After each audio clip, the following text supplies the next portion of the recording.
Throughout the decades, hip-hop was operating on the verge of being illegal. We have a man shot. We have a man shot. And in order to keep that machine going, everyone had to stay silent. But there was one man who didn't want to play along. 50 Cent. They doing it in his behalf. So he act like he has no idea what's going on. But it's coming from him. And 20 years ago, he started something that nobody took seriously. He set out to blow the lid of the entire hip-hop industry. And in 2025, it finally worked. It's much more fun to be his friend than it is to be his enemy. Let me tell you a story.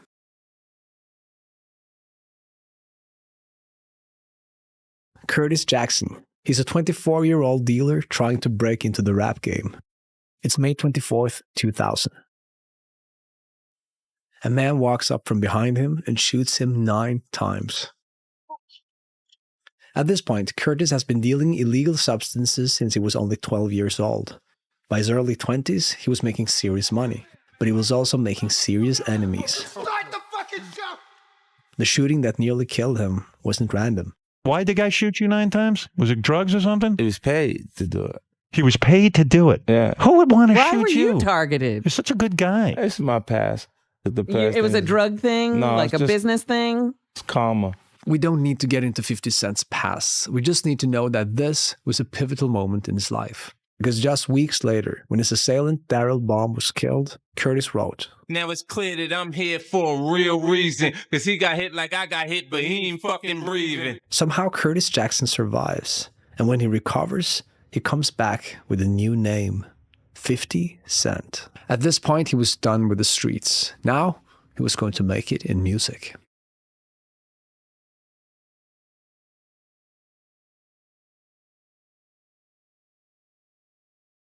From dusk till dawn, I turn my speakers on. Why they want to play with the king? I told him meet LeBron as dark. My manager gave me a copy of Guess Who's Back. Within the first couple of songs, I was like, yo, he's back. Eminem took him to Dr. Dre, and together with Dr. Dre, he produced the now legendary Get Rich or Die Tryin. The album dropped in February of 2003, and it sold almost 1 million copies in the first week. And the award for Best Rap Video goes to...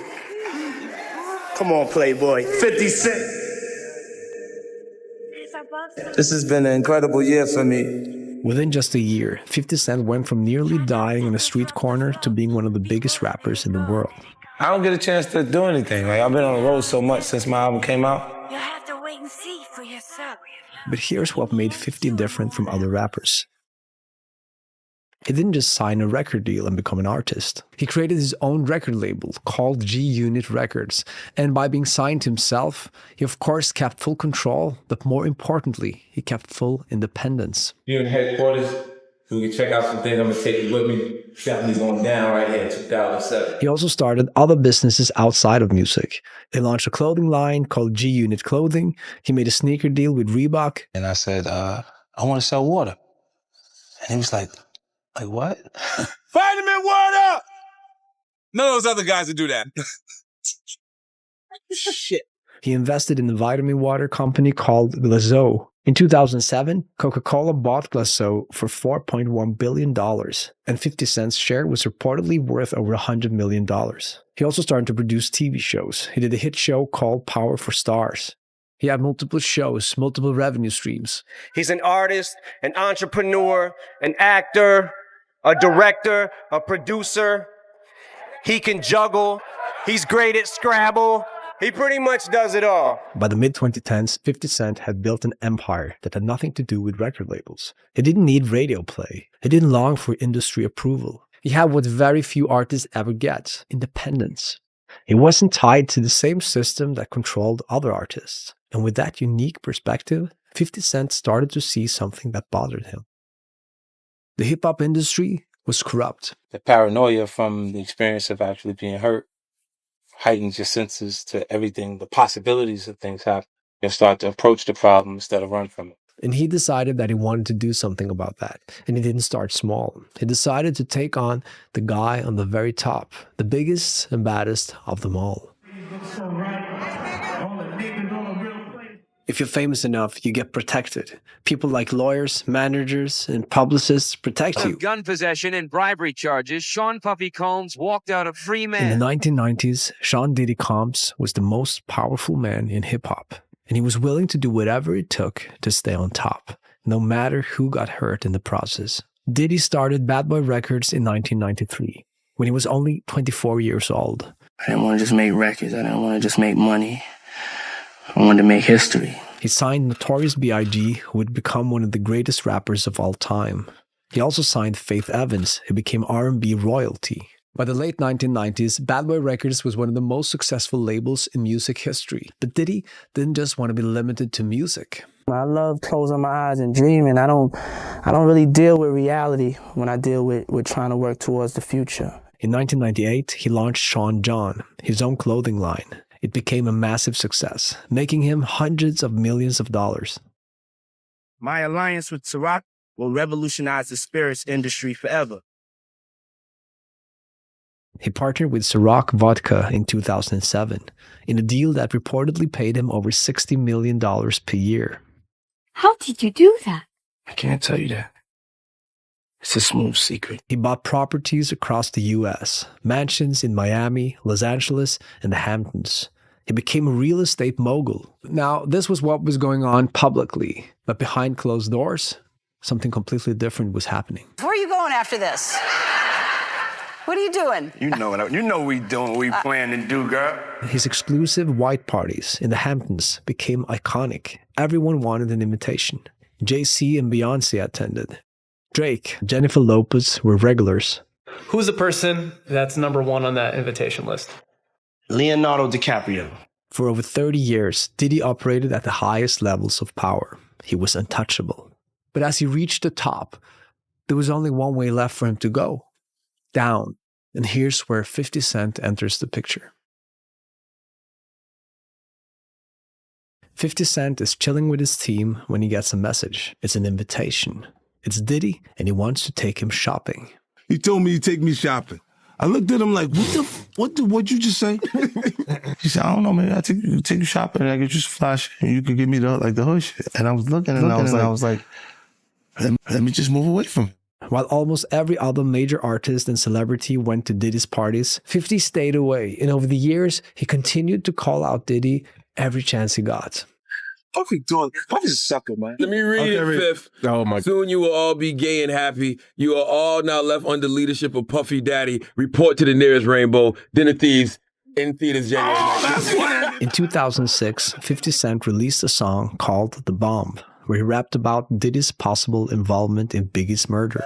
Who shot Biggie Smalls? We don't get them, they gon' kill us all. Man, Puffy know who hit that nigga, man, that nigga saw. Most artists would never say something like that publicly. It would be career suicide to accuse the powerful people in the industry of essentially murder. But 50 wasn't afraid. That's why I don't be going to them Puffy parties. They can hug you from the front and the back at the same time.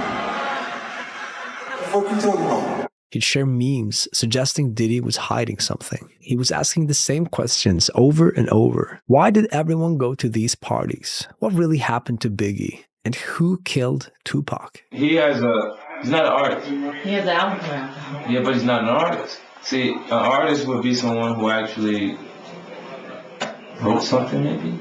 Well, 50 Cent knew exactly what kind of guy Diddy was, and he kept telling everyone about him. I see what you're doing.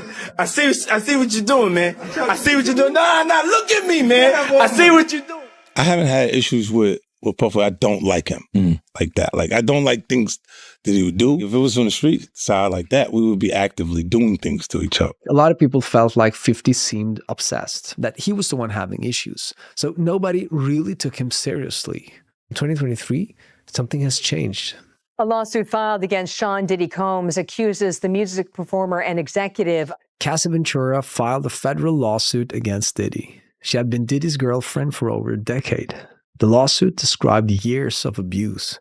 She claimed Diddy forced her into what he called freak-offs, multi-day events where she was coerced into performing acts with other people while he watched and recorded. Okay, so you've handled several high-profile cases. What would your defense strategy look like? The people are about money. She simply wants money. She knows that Sean Combs has it, and she wants a piece of it. That's the first and most natural defense. And that's exactly what happens. Less than 24 hours after Cassie filed a lawsuit, they settled. Diddy paid her $20 million, and the case was closed. Today's a great victory. It's a great victory for Sean Combs. It's a great victory for the jury system. Well, it wasn't such a big victory because just briefly after, his house was raided by Homeland Security.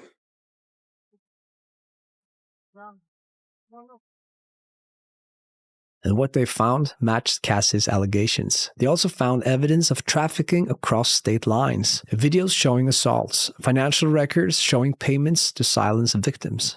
30 years, hundreds of victims. And then something strange happened. A lot of celebrities seemed to vanish from the public eye. But 50 Cent didn't care. Look, if I didn't say anything, you would interpret it as hip-hop is fine with his behaviors.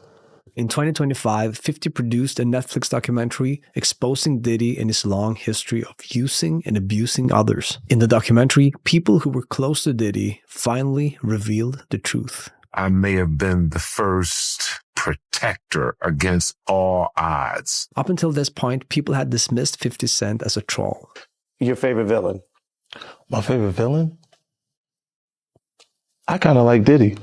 But he was just different from other rappers. Remember, he had built his career outside the system. His wealth came from television and business deals that had nothing to do with music. Also, when you're shot 9 times and survive, you probably aren't too afraid of bullies, which meant he could say what everyone else knew but was too afraid to admit. The network that had protected powerful figures like Diddy for decades was finally being exposed. But as we kept researching this, something kept bothering me. The structure of it all, the code of silence, the way these hip-hop labels operate. I kept thinking, where have I seen this before?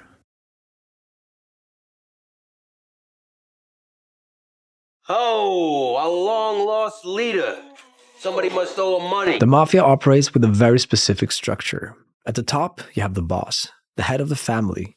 Below him, you have the underbosses, then the captains, then soldiers, and lastly, associates. Everyone has a designated role, everyone benefits from the organization, and everyone follows the most important rule of all, the omerta, the code of silence. Did you serve under capo regime Vito Corleone, also known as the Godfather? I don't know nothing about that. You don't talk to the police, you don't cooperate with investigators, and you don't testify against the family. Break that rule and you're done. And you learn the 2 greatest things in life. Well, never rat on your friends and always keep your mouth shut. This system has protected organized crime families for over a century. Now look at the hip-hop industry. At the top, you have the mogul. Below him, executives and managers. Then artists and producers. And at the bottom, you'll find the entourages and the associates. Everyone in the organization has their place and benefits from the structure. There's one unbreakable rule that everyone follows. Don't snitch. It's because he's an informant. He's a rat, a snitch. Yeah. You know, and they're more important to the police on the streets than in here. A rat is the lowest you can go. A rat will do anything. You see, hip-hop was built on breaking the law from the very beginning. In the 1970s, DJs from the Bronx started to loop breaks from records, taking James Brown's drum solo, taking the bass line from a funk track and mixing them together. That's called sampling. Let's take James Brown, for instance. James Brown was finished. James Brown was old. Rap and sampling made James Brown new as a... In sampling, although it's a cool tool, it's essentially just copyright infringement. One of the major reasons why rap music is so successful is because of the background, not the rap. And therefore, I think the guys who created that background and who created that acceptance, they should be paid. The entire foundation of hip-hop was essentially built on illegal activity. And then, of course, came the mixtapes. DJs recording over existing beats, rappers freestyling over someone else's instrumentals, distributing tapes on street corners for cash. None of it licensed, none of it legal. The music industry tried to stop it. The major labels sued. Radio stations refused to play hip-hop. The establishment called it noise, not music. But hip-hop didn't disappear. It went underground. And when you're already operating outside the law, when the system has already labeled you as a criminal for making music, the path to do real crime becomes much shorter. Eazy-E funded Ruthless Records with money from drug dealing. 50 Cent sold crack before he sold records. See this shit? This gonna take us out of the ghetto. Jay-Z has rapped about his time as a dealer in nearly every album. The line between the music business and the street business was always blurred because hip-hop emerged from communities where legitimate opportunities didn't exist, where the legal economy had failed, where crime was often the only path to wealth. And when some of these artists made it, when they built empires worth hundreds of millions of dollars, they brought that structure with them. The street rules became industry rules. The East Coast versus the West Coast was never really about music. It was a turf war. Fuck the artist. And my thing was opposite. It's about me and my people. When Tupac and Biggie were killed, witnesses stayed silent because everyone understood the rules. And those rules protected people like Diddy for over 30 years. Do you know who was responsible for the killing of Tupac Shakur? No, I don't. I think that Sean now had a lot to do with the death of Tupac. But here's what history has taught us about omerta. It only works until someone breaks it. One person breaks the omerta and the house of cards collapses. And 50 Cent was able to gather a group of whistleblowers and produce a documentary that shines a light on the shady side of hip-hop and the kingpin who had been able to exploit the system better than anybody else. The empire that had taken decades to build came crashing down in a day. We need more people like 50 Cent, because I fear there are still many people like Diddy in the world, but maybe not enough 50 Cent. I guess the question now is who's next? What other titan is one lawsuit away from collapse? What other empire built on secrets is just waiting to fall? Well, let me know in the comments. And if you like this video, I promise you will love that one. And check out Incogni through the link in the description, incogni.com/AsaPark. And as always, be curious.